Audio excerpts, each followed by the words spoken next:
Sierra de Historias, con Alberto Garín.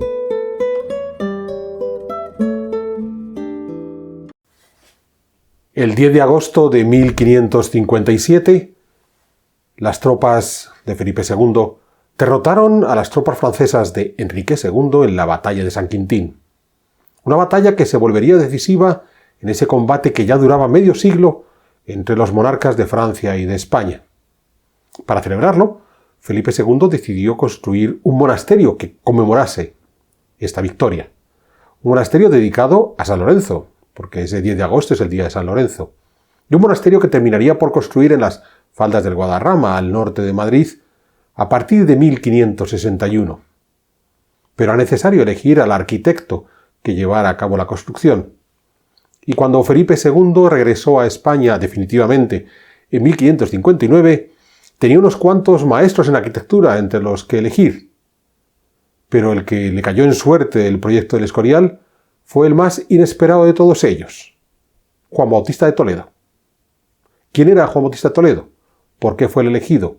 ¿Por qué Felipe II lo prefirió antes que Alonso de Covarrubias, o Luis de Vega, o Gaspar de Vega, o Francisco Villalpando?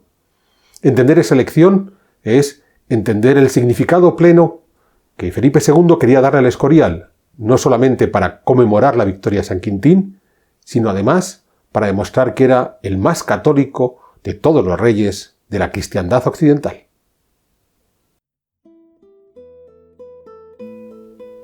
En enero de 1552, el rey de Francia, Enrique II, firmó el Tratado de Chambord con los príncipes alemanes luteranos contrarios al emperador Carlos V. Enrique II buscaba derrotar al que había sido el peor enemigo de su padre, Francisco I, y reconquistar los territorios italianos que un día dominaron los franceses, en esencia, el milanesado y el reino de Nápoles.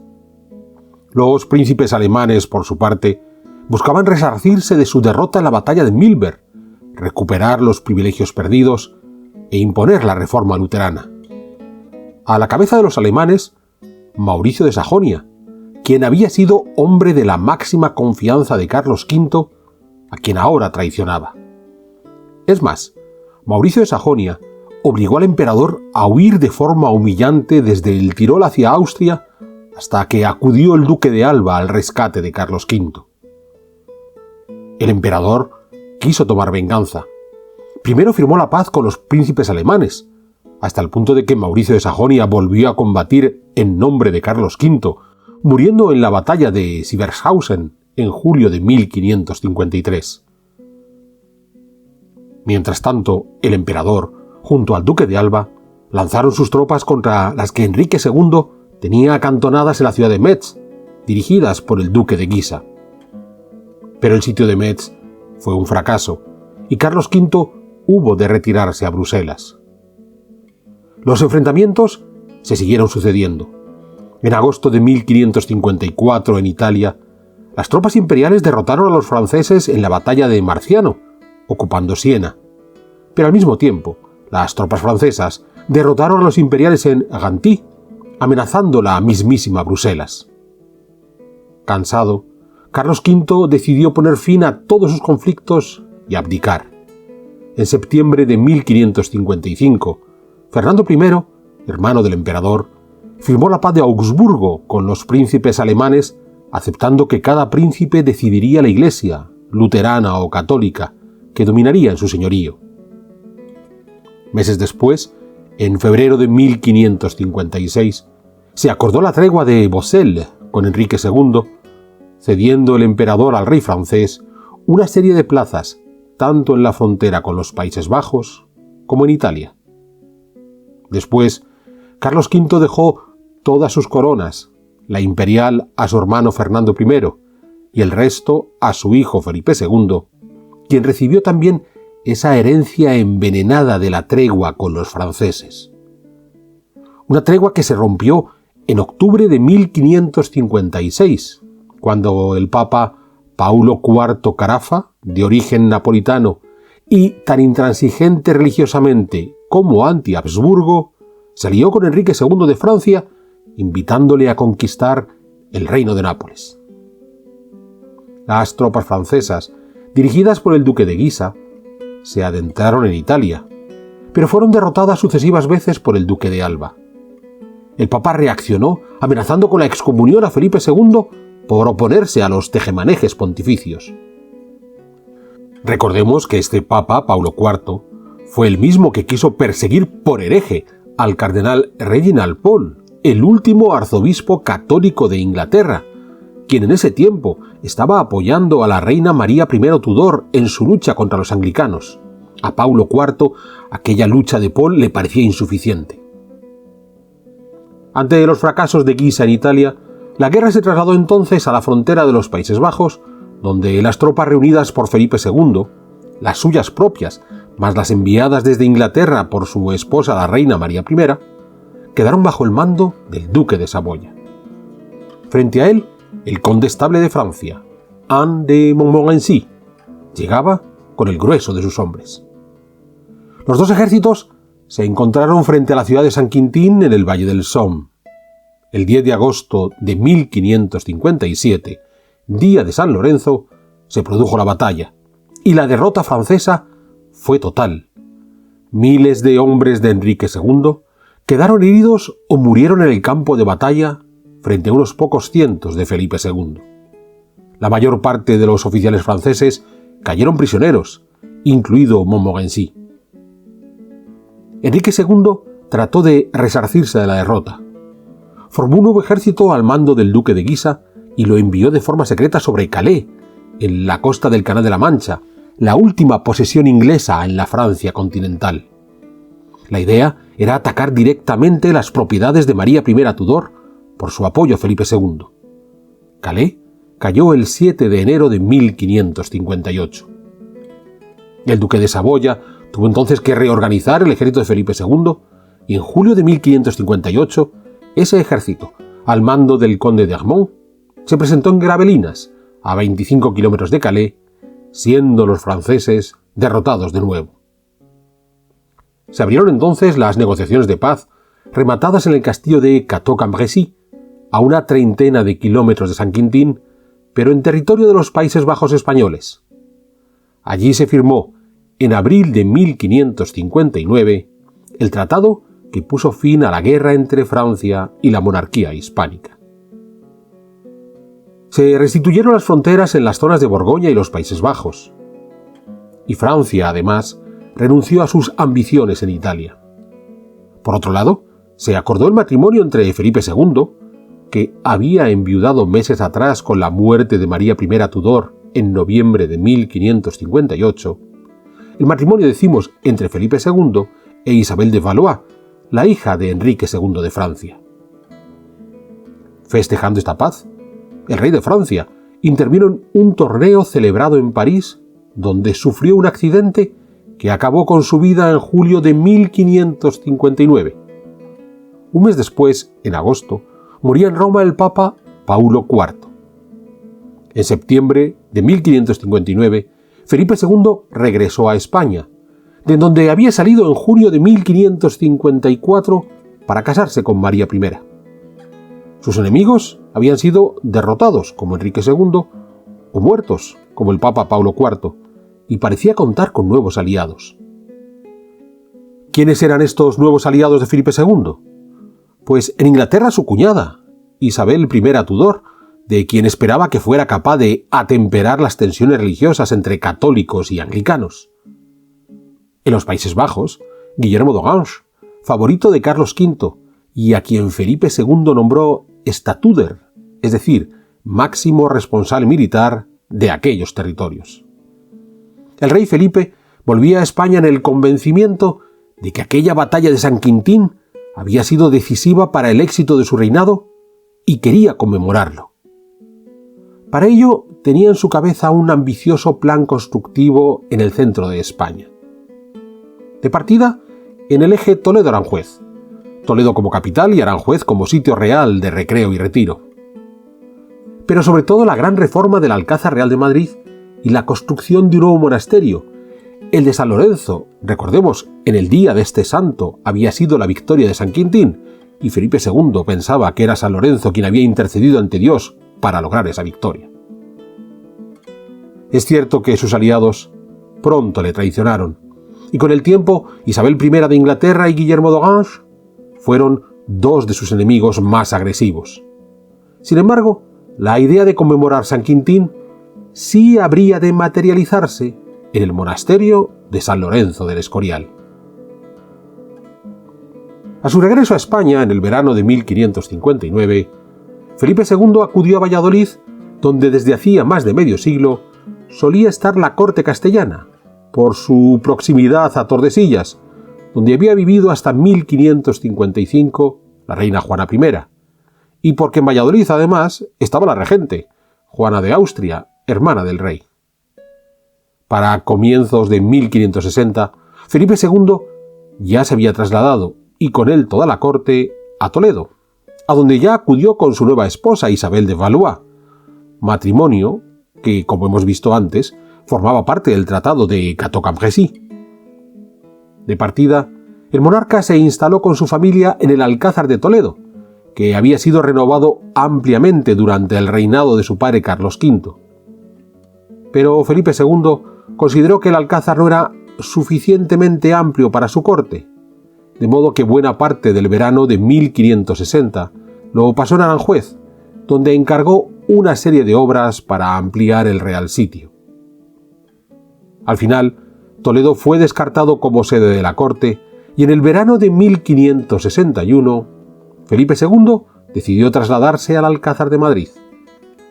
Además, siguió adelante con el proyecto de construir el monasterio dedicado a San Lorenzo, que decidió ubicar en el Escorial. Quedaba entonces por decidir quién podía ser el arquitecto que llevase a cabo las obras. La lista de candidatos era relativamente amplia. En Toledo, Felipe II podía haberse encontrado con Alonso de Covarrubias, quien había sido maestro mayor de la Catedral Toledana desde 1534, pero sobre todo arquitecto real al servicio de Carlos V desde 1537, cuando se hizo cargo de la reforma del Alcázar. Para 1561, Covarrubias ya tenía 75 años y aunque aún viviría hasta 1570, desde 1566 ya dejó de ejercer. Una situación similar era la de Luis de Vega, quien había fungido en gran medida como arquitecto principal de Carlos V y que había sido el responsable de las obras del Palacio Real de Valladolid, el del Pardo, las primeras obras en Aranjuez y Balsaín, las remodelaciones de los alcázares de Sevilla o la adecuación del Alcázar de Madrid. Cierto es que Luis de Vega, para 1561, ya tenía 73 años y había de morir al año siguiente, en 1562. Pero a su sombra se había formado su sobrino, Gaspar de Vega, nacido hacia 1523 y que había trabajado junto a su tío desde 1543 en los alcázares de Madrid, Toledo o Sevilla. Gaspar de Vega, además, acompañó al príncipe Felipe en su estancia en Inglaterra y los Países Bajos, hasta que Gaspar regresó a España en 1556, cruzando toda Francia. De vuelta en Castilla, Gaspar de Vega siguió trabajando en las obras reales, sobre todo en el Palacio de Balsaín en Segovia, que es donde se encontraba Gaspar cuando Felipe II regresó a España. La relación entonces entre el monarca y Gaspar de Vega volvió a fortalecerse cuando Felipe II estaba buscando el emplazamiento para su nuevo monasterio en la Sierra del Guadarrama, lo que le hizo pasar numerosas jornadas en Balsaín. Otro arquitecto notable en esos mediados del siglo XVI fue Francisco de Villalpando, cuñado de Gaspar de Vega. Villalpando había nacido a comienzos del siglo XVI en la tierra de Zamora y aparece activo hacia 1540 en Valladolid y desde 1541 en Toledo, esencialmente como rejero, es decir, diseñador y fabricante de las grandes rejas para los altares eclesiásticos. En 1552, en Toledo, Villalpando publicó su traducción de los libros tercero y cuarto del arquitecto boloñés Serlio, unos libros dedicados al por entonces príncipe Felipe. Hicimos una sierra de historia sobre Serlio, donde explicábamos cómo este arquitecto italiano, a partir de 1537, empezó a publicar una serie de libros sobre los principios de la arquitectura clásica, recordando a Vitruvio, Ese año de 1537 apareció el libro cuarto, centrado en las proporciones clásicas. En 1540 publicó el libro tercero, dedicado a las antigüedades romanas. En 1545 salieron los libros primero y segundo, sobre la geometría y la perspectiva. Y en 1547, el libro quinto, sobre el diseño de los templos. Aún en 1551, Serlio sacó al mercado un nuevo tratado, el libro Extraordinario, dedicado a las puertas monumentales. Pero Villalpando, para el ensayo que publicó en 1552, solo tuvo en cuenta en su traducción los libros tercero y cuarto, los de las proporciones y las antigüedades. Obvió los otros 4 libros que Serlio ya había publicado. Lo que quiere decir o que bien esos 4 libros no habían llegado a España, o que Villalpando no había tenido acceso a ellos, o sencillamente no había querido tenerlos en cuenta, quedándose Villalpando con las ideas fundamentales de la arquitectura del Renacimiento italiano, la importancia de los edificios antiguos y cómo se diseñaron estos en base a las proporciones. Retengamos esta idea.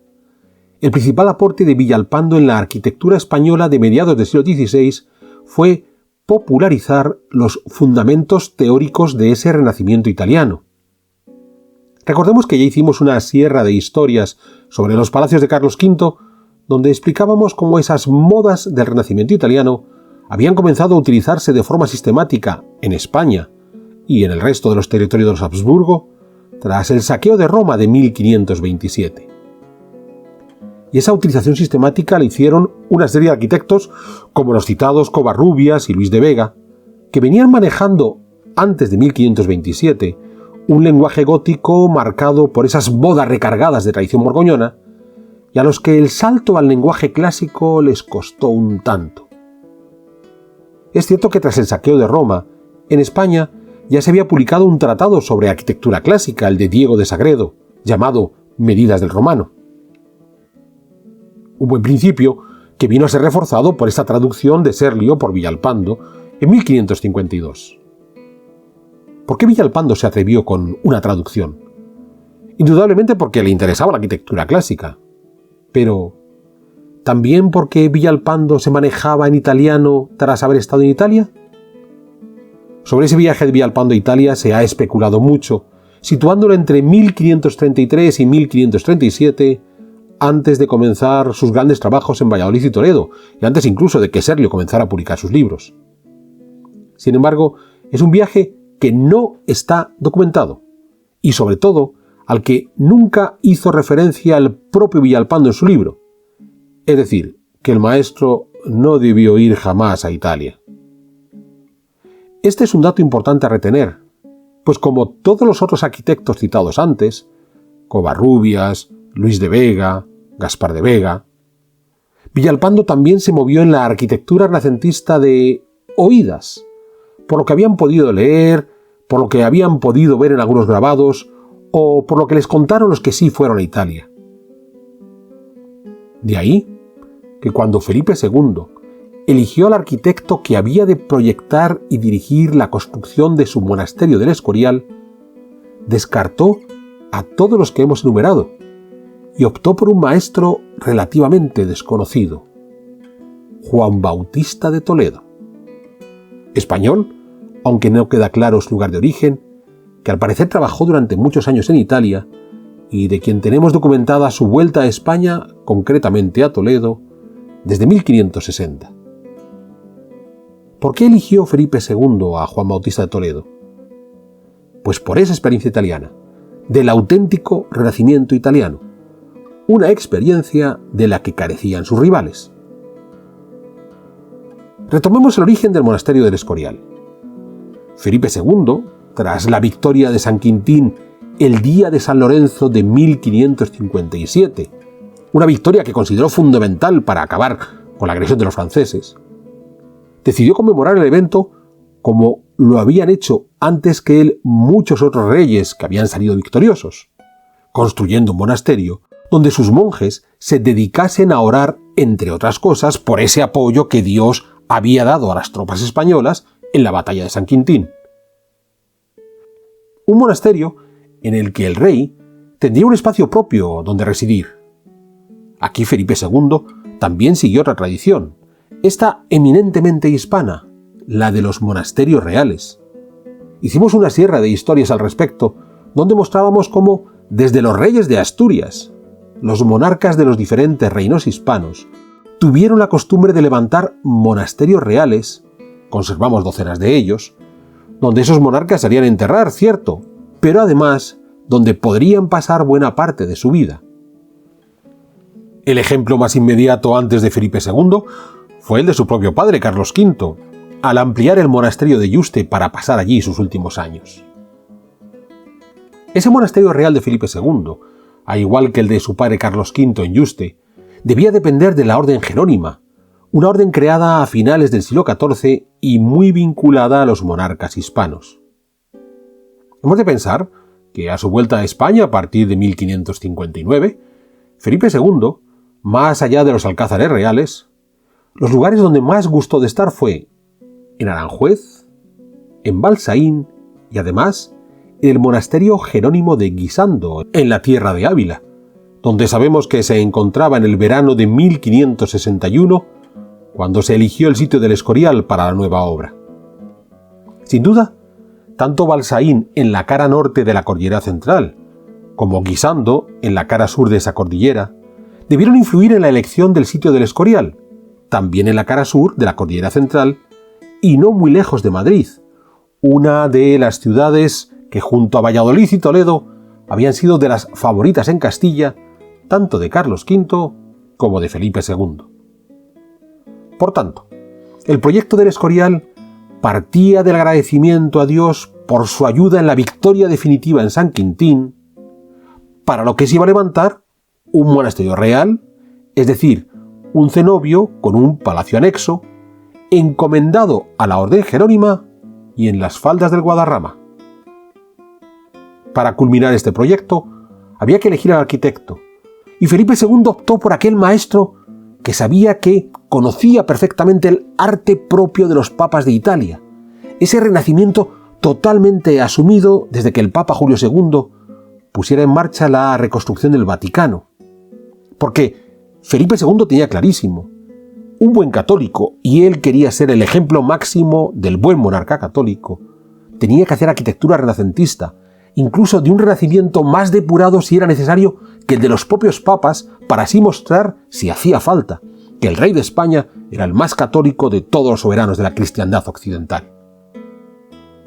De modo que había que elegir un arquitecto que hubiera trabajado directamente el arte italiano renacentista. Y por eso, frente a todos los maestros reales como Covarrubias o los de Vega, el elegido fue Juan Bautista de Toledo. Pero para conocer a Juan Bautista, ya hemos de hacerlo en otra sierra de historias.